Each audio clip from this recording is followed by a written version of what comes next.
नमस्कार, राधे राधे, रामकृष्ण हरी. तर आज रविवार आहे आणि म्हटले की आज नाश्ता बनवूयात काहीतरी.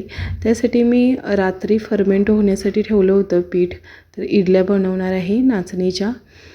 त्यासाठी मी कालच तयारी केली होती. काल सकाळी मी नाचणी, तांदूळ आणि उडीद डाळ भिजत ठेवलेली होती.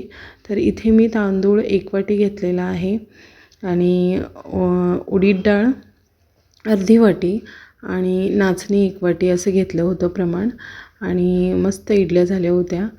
तर रात्रभर मी ठेवलं होतं फर्मेंट होण्यासाठी बारीक करून आणि सकाळी मस्त अशा इडल्या बनवल्या.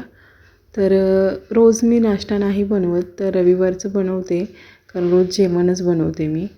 आणि नाश्ता बनवला की जेवण जात नाही, त्यामुळे मग मी रविवारचं बनवते आणि जेवण नाहीच बनवत, कारण मला जेवायला होतच नाही नाश्ता खाल्ल्यानंतर. ते पहिल्यापासून सवयच आहे.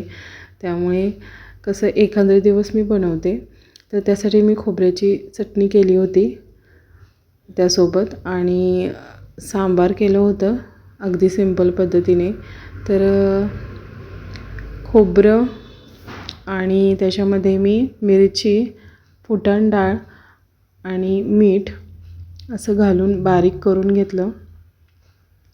त्याच्यावरती नंतर तडका देणार आहे. तर त्याआधी इडल्या म्हटलं बघूयात झाल्यात का. तर मस्त अशा सॉफ्ट झाल्या होत्या. थंड झाल्यानंतर काढून घेतल्या सगळ्या. त्यानंतर जी मी बारीक केलं होतं खोबऱ्याची चटणी, तर त्यावर तडका टाकून घेतला. जिरं, मोहरी आणि कढीपत्ता, त्यासोबत सुकी मिरची असते त्याचा तडका टाकून घेतला. आणि सोबत मी आधी कुकर लावला होता डाळ. तर तुरीची डाळ आणि मुगाची दोन्ही मिक्स केली होती मी सांबार बनवण्यासाठी. आणि भाज्या माझ्याकडे काय अवेलेबल नव्हत्या, त्यामुळे मी अगदी सिंपल बनवलं होतं सांबार. तर त्याच्यामध्ये मी कुकरमध्ये शिजतानाच टोमॅटो, कांदा असा घातला होता आणि त्याच्यावरती नंतर तडका टाकून घेतला.